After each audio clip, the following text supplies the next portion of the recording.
Una brillante presentación, César. Un aplauso. Y el autor no necesita presentación, y quiero invitar a ustedes a recibir a Carlos Sánchez Berzaín con un aplauso.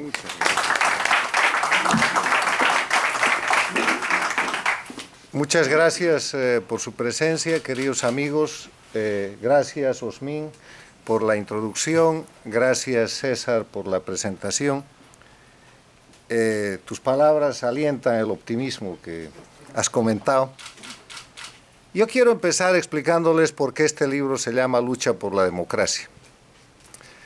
Cuando discutimos el contenido del libro con un gran amigo que hoy día no está presente porque está dando conferencias en la Mont Pelerin, con Carlos Alberto Montaner, yo tenía la idea de plantear a la gente temas de democracia.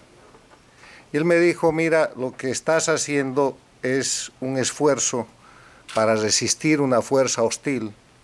Lo que estás haciendo es una lucha permanente para que subsistan los valores fundamentales de la libertad, de la transparencia, y estás buscando alcanzar un objetivo que es restituir una forma de vida con libertad a países que han perdido aquello.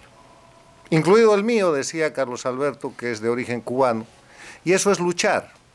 La lucha es afrontar con una fuerza hostil, es una contienda, es una disputa que en muchas ocasiones uno quisiera evitar, porque las disputas no son agradables.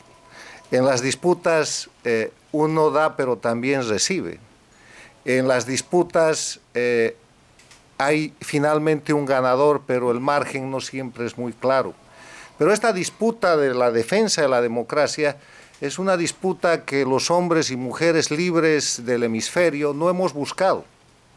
Es una disputa que se ha presentado porque ha venido una provocación que ha roto el orden normal en los países y que ha generado, al principio de este siglo, un proceso que hoy día se conoce como el socialismo del siglo XXI y que es en verdad un proceso antidemocrático, por decirlo menos, que ha puesto a países como Venezuela, como el Ecuador, como Bolivia, como Nicaragua, en manos de dictadores, y que ha intentado hacer lo mismo en otros países como Honduras, Guatemala, Salvador, el Perú, la Argentina, y que ha llegado a controlar el poder político internacional en las Américas, controlando inclusive la Organización de Estados Americanos con el petróleo venezolano, y después del fallecimiento de Hugo Chávez ha puesto el liderazgo latinoamericano en manos de la más antigua dictadura de las Américas, que es la dictadura castrista.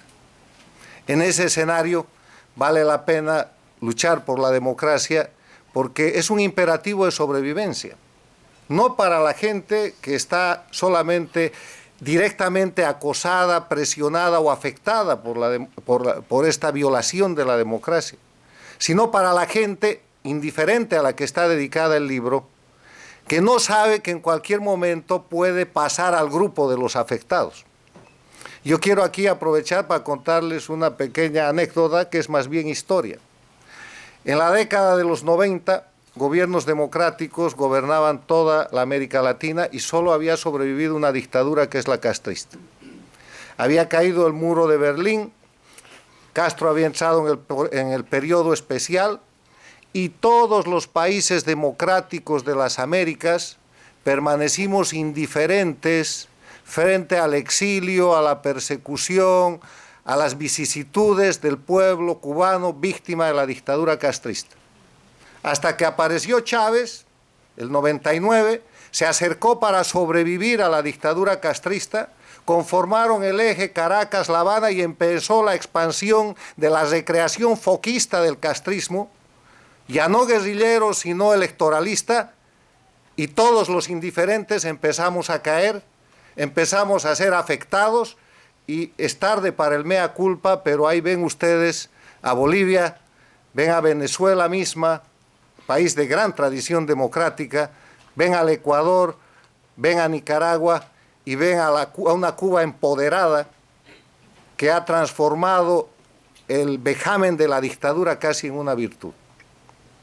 Con ese marco de referencia, yo no tengo que recordar a esta ilustre audiencia lo que es la democracia. La democracia, cuyos elementos esenciales están en la Carta Democrática Interamericana, casi proscrita por los enemigos de la democracia, esos elementos esenciales que son el respeto a los derechos humanos y a las libertades fundamentales, el ejercicio del poder en base al Estado de Derecho, que no es otra cosa de que nadie puede estar por encima de la ley, las elecciones libres, justas y basadas en el voto universal y secreto, un régimen plural de partidos y organizaciones políticas y la división, separación e independencia de los poderes públicos. Como eso puede resultar muy académico o muy formal, la gente sabe que democracia quiere decir libertad. Una libertad que se ejerce y que termina donde empieza el derecho de los demás, o sea, una libertad en equilibrio. Democracia quiere decir previsibilidad. Sabemos en un Estado democrático, en un orden democrático, lo que va a pasar. Sabemos cuándo hay elecciones, sabemos cuándo llega un gobernante, una autoridad, sabemos cuándo se va, sabemos que hay reglas de las cuales no puede sobrepasar, sabemos que hay responsabilidades, sabemos que hay ejercicio efectivo de derechos. La previsibilidad que está fundada en la institucionalidad. Sabemos que hay un orden de instituciones que no pueden cambiar.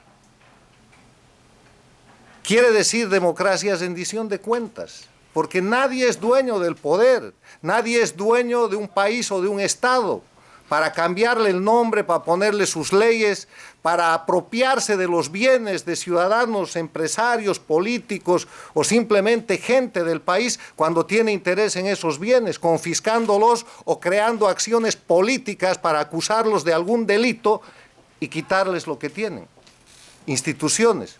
Y finalmente, democracia quiere decir transparencia y libertad de prensa.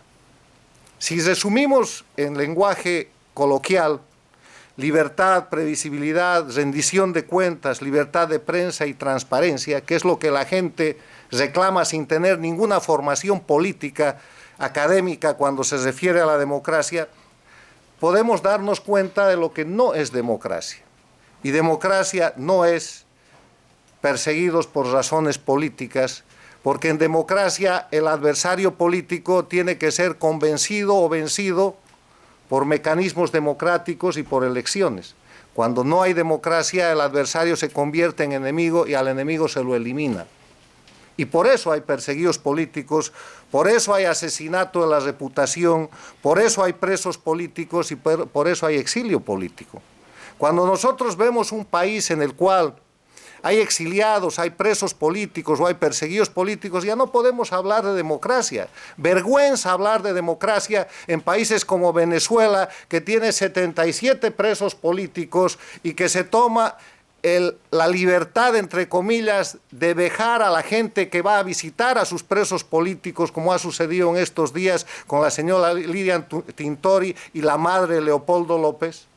Vergüenza en Bolivia, donde hay 35 presos políticos, el alto mando militar del año 2003, el gobernador de Pando, los ciudadanos, dirigentes cívicos y ciudadanos de número, incriminados injustamente por defender su región después del asesinato del Hotel Las Américas. Los abogados que defendieron a aquellos que han sido incriminados, no solo en ese caso, y convertidos en presos. Vergüenza de países como el Ecuador, donde periodistas como un columnista del diario El Universo vive en el exilio nada más por haber emitido una columna de opinión contra el todopoderoso Rafael Correa. De eso estamos hablando en este libro. De la lucha por la democracia, que no es la lucha del autor. Lo que hago yo en este libro es recoger los esfuerzos, los sacrificios, las vicisitudes, los sufrimientos de la gente que por defender la democracia sufre prisión política, sufre persecución política, pierde sus bienes, pierde sus empresas o está en el exilio. E inclusive aquellos que han sido asesinados por las masacres y por los actos viles y criminosos que cometen las dictaduras, los gobiernos no democráticos del socialismo del siglo XXI. Democracia no es cambiar la institucionalidad, las constituciones y poner normas a la medida. Ustedes han visto el libro, y aquí una digresión, la tapa del libro, diseñada por don Kiko Arrocha, muestra un reloj. Y si ustedes observan el reloj gira al revés, los números están al revés. Este es el reloj del edificio del Congreso de la República de Bolivia, que hoy día se llama el edificio de la Asamblea Legislativa del Estado Plurinacional.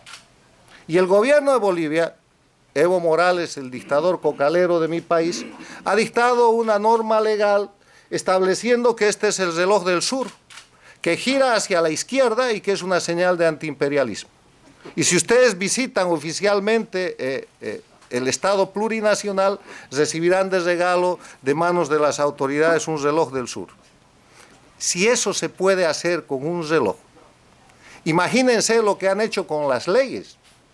Eso es lo que puede hacer Maduro cuando pierde la elección y unos días antes de que la supermayoría se haga cargo de la Asamblea Nacional, nombra jueces,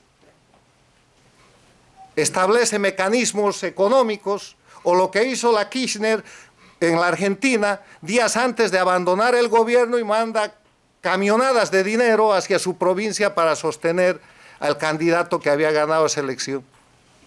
Eso es lo que pueden hacer cuando confiscan medios de comunicación, cuando allanan propiedades privadas, cuando se apoderan de empresas privadas y cuando destruyen el sector productivo nacional al que consideran su enemigo y llevan a sus países a extremos como el de la ya tradicional dictadura castrista, como el de Venezuela, como el que hoy día afronta el Ecuador, que está al borde de una crisis económica que no se puede disimular más, o como la crisis que viene en Bolivia pese a la gran propaganda de éxito económico que hacen de ese gobierno. Y agregado a eso, el fraude electoral, para tener jefes de gobierno indefinidos, para tener prorroguismo, para tener el poder permanentemente. Y ustedes dirán, ¿por qué esta gente quiere tener el poder permanentemente? Primero, porque siguen un modelo, una franquicia que es la castrista. No hay manera de dejar el poder es de ellos. Pero fundamentalmente porque no tienen a dónde ir. La corrupción es de tal nivel en estos países donde no hay democracia. La corrupción es tan grande en Venezuela, en Bolivia, en el Ecuador, en Nicaragua, porque han anulado todos los sistemas de fiscalización, han liquidado la prensa libre, no hay prensa que pueda denunciar, pierden inmediatamente su trabajo o alguna cosa peor. Han comprado o han confiscado los medios de comunicación, se han apoderado de las licencias, se han apoderado de las instalaciones. Los principales canales y redes de televisión en mi país han sido comprados o por palos blancos o por operadores del gobierno, y no soy yo quien lo denuncia un distinguido periodista en Bolivia que ha escrito una obra sobre el particular. En el Ecuador han confiscado los principales canales de televisión con pretextos de liquidaciones económicas, y el gobierno de Rafael Correa, a partir de la confiscación de esos medios, Gama Televisión, TC Televisión, que sigue manejando, se ha empoderado y ha terminado dictando la famosa ley Mordaza, que es la mayor vergüenza de violación de la libertad de prensa en las Américas. Y en Venezuela han liquidado los medios de comunicación, las licencias, y hay que esperar que el dictador Maduro vaya a la Asamblea para que el presidente de la Asamblea tenga unos minutos de gloria y pueda salir en una red nacional absolutamente controlada por el régimen. Todo eso para encubrir la corrupción. Corrupción que no solamente tiene que ver en estos países con el manejo arbitrario, absoluto, abusivo y criminal de los recursos públicos, en un momento económico que debió lanzar a esos países al primer mundo. Venezuela, sin el gobierno de los Chávez y los Maduro, administrando adecuadamente su riqueza petrolera, con el petróleo a más de $100, debería estar en la economía del primer mundo. Bolivia lo mismo, el Ecuador lo mismo, y están en crisis o al borde de la crisis porque se han farreado momentos importantes de la economía mundial, y porque hoy día, con el modelo equivocado que tienen, estatista, centralista, plagado de corrupción, no hay manera de que se puedan recuperar, y no es algo atribuible a los precios, es atribuible al modelo, a la corrupción, a la falta de fiscalización y a la pésima administración. En ese escenario, la corrupción además está teñida de narcotráfico. En Venezuela casi no queda duda, de acuerdo a fuentes de prensa, a fuentes de investigación y a los datos de la realidad objetiva, de que eso es un narcoestado. A Bolivia, al gobierno de Evo Morales, le han preguntado desde Univisión, desde la revista Bella del Brasil, si eso no es un narcoestado, y los indicadores van para allá. De 3.000 hectáreas de producción de la coca ilegal, de la cual Evo Morales es dirigente, en su gobierno se ha pasado a más de 40.000 hectáreas, y esos son, en una proporción geométrica, libras o kilos de droga que se exportan hacia el mundo. Bolivia, que era un país productor y no consumidor de droga, tiene hoy día un rango altísimo de prevalencia en el consumo de droga. El gobierno argentino nuevo está a punto de cerrar las fronteras con Bolivia por la amenaza del narcotráfico, y el narcotráfico permea todas las sociedades. Y Venezuela, sorpresa, se ha vuelto un punto importantísimo de redespacho de la droga, y ustedes pueden ver el escándalo de los sobrinos de la primera dama del dictador Maduro, o pueden ver el escándalo de que el jefe antinarcóticos del gobierno de Evo Morales esté hoy día preso en una cárcel federal de los Estados Unidos por tráfico de drogas. Y la maleta o valija diplomática del gobierno de Rafael Correa con droga llegando a un país europeo, etcétera, etcétera. Corrupción, narcotráfico, crisis económica, falta, ausencia absoluta de democracia.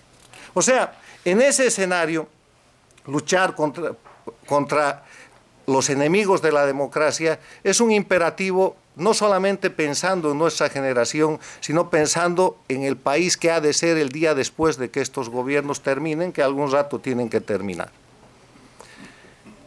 Un último punto sobre las reflexiones que contiene el libro.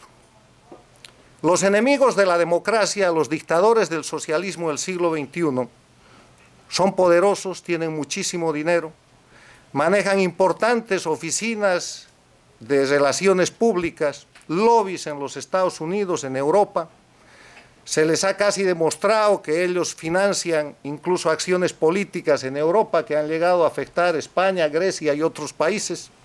Tienen vinculaciones absolutamente oscuras con los países que atentan la democracia y la libertad desde el Medio Oriente, pero en las Américas nos están queriendo hacer creer, con su discurso bien lubricado de dinero de la corrupción y del dinero del atropello y del robo de la propiedad pública de los pueblos latinoamericanos, que el eje de confrontación en las Américas, que el eje de confrontación en Venezuela, en Ecuador, en Bolivia, es de derechas y de izquierdas.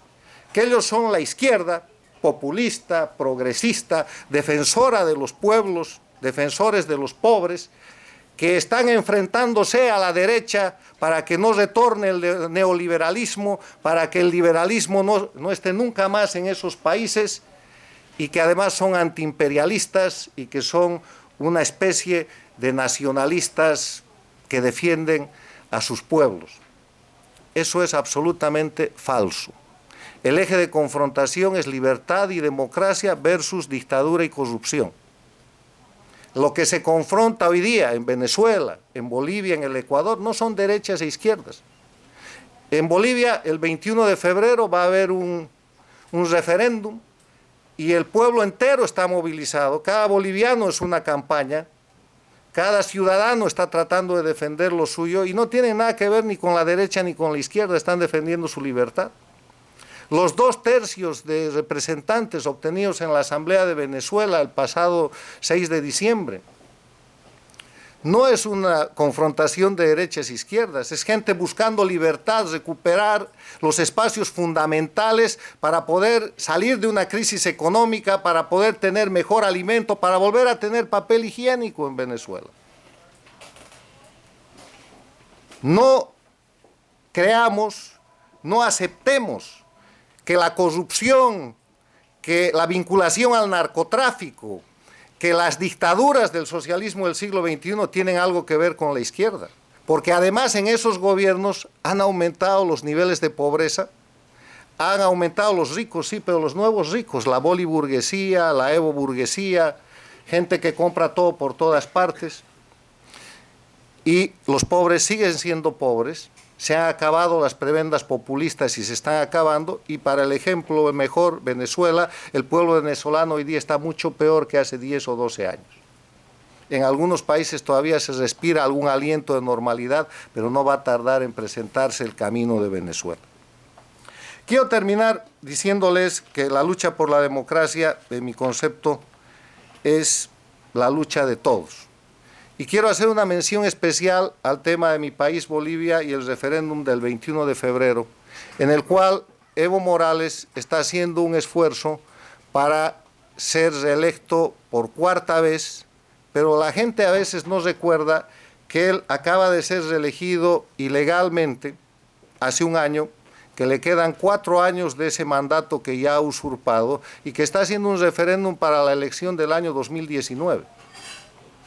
La gente se pregunta, ¿y por qué tan pronto? Porque sabe que le va a venir una crisis y sabe que necesita en este momento todavía utilizar el mecanismo de manipulación que puede usar. Todavía puede presentar algún éxito y estabilidad económica, aunque han aflorado muchísimos casos de corrupción, todavía tiene un gran control de prensa y amedrenta a los medios de comunicación que tiene bajo su control, y tiene mucho dinero para hacer propaganda en el exterior. Pero está pasando que el pueblo boliviano, independientemente de colores y posiciones políticas, independientemente de la campaña del miedo y de amenazas que lleva adelante Evo Morales y su gobierno, inclusive con la concurrencia de algunos elementos que se dicen de la oposición, a los que también amenaza, controla y hace que actúen y reaccionen de acuerdo a los intereses del gobierno, el pueblo boliviano está siguiendo el camino del pueblo argentino, está siguiendo el camino del pueblo venezolano, está siguiendo el camino de los pueblos de América Latina. Y eso es una ventaja, pero también es un riesgo. Y el riesgo es que toda esta parafernalia poderosa del socialismo del siglo XXI está concentrando su poder en Bolivia para el 21 de febrero. Porque el socialismo del siglo XXI, desde Cuba, Venezuela, Ecuador, los Castro, los Maduro, los Correa, los Ortega, quieren mostrar el 21 de febrero en Bolivia que hay un proceso de reversión en América Latina que frena lo hecho por Macri en la Argentina y que para lo hecho por el MUD en Venezuela el 6 de diciembre pasado. Y para eso, miedo, fraude electoral, amenazas. En las últimas semanas en Bolivia, la gente de los políticos que están allá, que se han pronunciado por el no, han sido objeto de nuevos juicios y de nuevas amenazas. Se han abierto 2 juicios de responsabilidad el viernes pasado contra expresidentes y exfuncionarios, exministros de los gobiernos anteriores por normas legales o decretos firmados el año 93 y 94. El día de ayer, el exgobernador de Cochabamba acaba de ser condenado a 5 años de prisión. Acaban de cerrar una radio en la cual una periodista que antes trabajó para el gobierno, pero que ahora es disidente y que está por el no, quería empezar a emitir opinión. La gente que está haciendo algún tipo de campaña por el no es acusada y es estigmatizada como derechista, como neoliberal, como vinculada a la gente a la cual han satanizado y a la cual insisten en asesinar su reputación. Miedo, presión, amenaza. Yo tengo la esperanza de que el pueblo boliviano, además, pese a la preparación del fraude, vencerá. Pero si eso, por fraude o por lo que fuera, no sucediera, quiero decirles que el dictador Evo Morales no habrá ganado nada.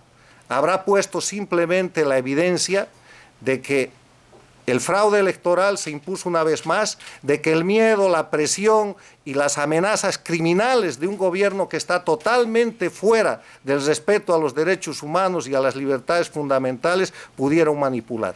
Pero la lucha sigue, quedan varias semanas, el pueblo boliviano está en campaña, yo no estoy en campaña. Mi invocación es a luchar por la democracia en el hemisferio y a convocar a los indiferentes, a los poderosos, a los gobiernos de América Latina, a los gobiernos de las democracias del mundo, para que pongan su ojo en América Latina y que no les suceda como a los países latinoamericanos de la década del 90 y después los llegue a tocar la antidemocracia como ya está queriendo pasar en España y ya casi sucede en Grecia. Termino diciéndoles que la lucha por la democracia es la lucha de todos y agradeciendo su presencia. Muy amable.